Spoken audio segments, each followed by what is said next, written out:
का है, और उसमें से सच्चा योग कौन सा है?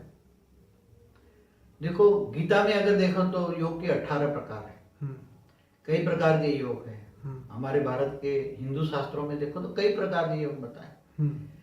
उसमें राजयोग है, प्रेम योग है, कर्म योग है, ज्ञान योग है, भक्ति योग है, ऐसे कई प्रकार, हठ योग है। तो ये ऐसे कई प्रकार के योग है, मगर सबसे पहले राजयोग है। जैसे राजयोग, अब राजयोग, राज माना सारे रहस्य को जानना। जैसे इस ब्रह्मांड के राज को तुम जानोगे, सारा राज जानोगे कि इस ब्रह्मांड का मालिक कौन है, किसने बनाया, who is the creator of this ब्रह्मांड। फिर सारा राज आगे जानोगे कि ब्रह्मांड को शिव कहाँ रहता है, शिव से हम कनेक्ट कैसे करें, शिव से पावर कैसे ले। तो वो राज जब जानोगे, शिव क्या है, महाशिव क्या है, वो राज माना रहस्य को जानो। शिव जैसे राज माना ज्ञान, रहस्य जानना माना ज्ञान जानना, नॉलेज। आज नॉलेज का जमाना है, तो नॉलेज को जानो। जैसे महाशिव गैलेक्सी का मालिक है, महाशिव सेंटर पॉइंट में रहता है। अगर महाशिव को निराकार स्वरूप में याद करो तो भी पावर मिलेगा। शिव को परम धाम में याद करो, परम लाइट स्वरूप में याद करो।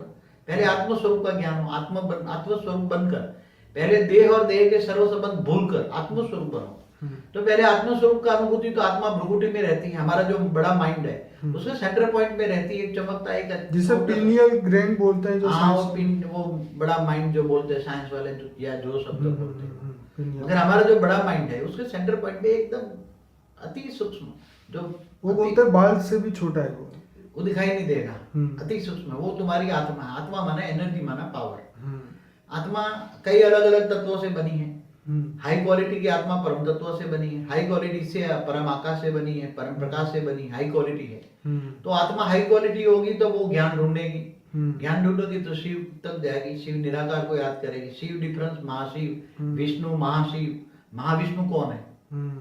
ऐसी तरह अलग अलग अलग अलग अलग ज्ञान आएगा, मतलब राज जानेगा, सारे राज माना नॉलेज जानेगा। तो राज जानने के बाद वो किसको याद करेगी, इस पर डिपेंड करता है, आत्मा की क्वालिटी पर डिपेंड करता है। तो राज जानेगा, राजयोग कहते हैं उसको। राज जानेगा तो आत्मा का ज्ञान आएगा, आत्मा में पावर आएगी, विक्रम विनाश हो जाएगा, तो आत्मा की कर्मेंद्रिय शांत हो जाएगी, और वो आत्मा, मनुष्य आत्मा शांत हो जाएगी। तो मरने के बाद वो फिर जिसको याद करता है उसी को पाओगे। गीता में भगवान कृष्ण ने कहा, तुम सर्वधर्म परित्यज्य मामेकम शरणम मम। तो तुम सारा धर्म छोड़ दे और मेरी शरण में आ, तो मैं तुम्हें परमधाम ले जाऊंगा। तो भगवान कृष्ण कौन है वास्तव में? परम राम और कृष्ण, कृष्ण किसको जान नहीं सकता। मैं समझता हूँ इस संसार में भगवान कृष्ण को कोई जान नहीं सकता।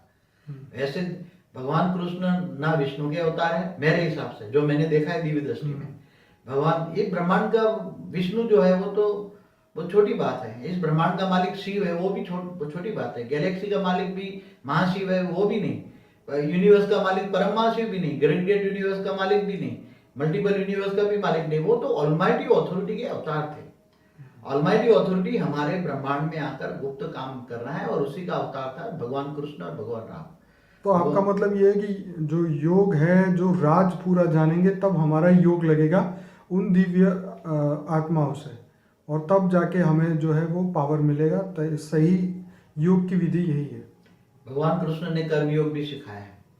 भगवान कृष्ण ने अर्जुन को बताया कि कर्म योगी बन। क्या बन? कर्म, निष्काम कर्म कर। कोई भी कर्म की फल की आशा न रख, निष्काम कर्म कर। तो तेरे को फिर कोई भी फल का बंधायमान नहीं होगा। कर्म कोई भी बंधायमान नहीं होगा।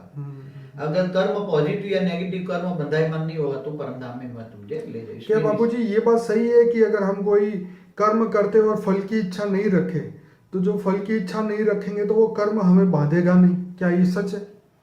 जब तुम्हें ज्ञान हो जाए, कर्म योग का नॉलेज हो जाए, राजयोग हो जाए, गीता का ज्ञान हो जाए, और गीता के भगवान को तुम जान लो, तो कर्मों का ज्ञान होने के कारण तुम कर्म योगी माना परमात्मा की याद में रहकर तुम कर्म करोगे। तो वो कर्म, तुम पाप कर्म तो करोगे नहीं, परमात्मा की याद में रहकर जो कर्म करोगे तो पाप कर्म तो तुम्हारा बनेगा नहीं, ठीक, विकर्म बनेगा नहीं, पाप बनेगा नहीं। तो अच्छे कर्म बनोगे, अच्छे कर्म करोगे, और वो भी फल की इच्छा के लिए तुम नहीं करोगे, तुम निष्काम कर्म करोगे। तो एक दिन आत्मा धीरे धीरे आत्मा परम परम परम आत्मा बन जाएगी, परम धाम में चली जाएगी। ये राजयोग है, कर्म योग है।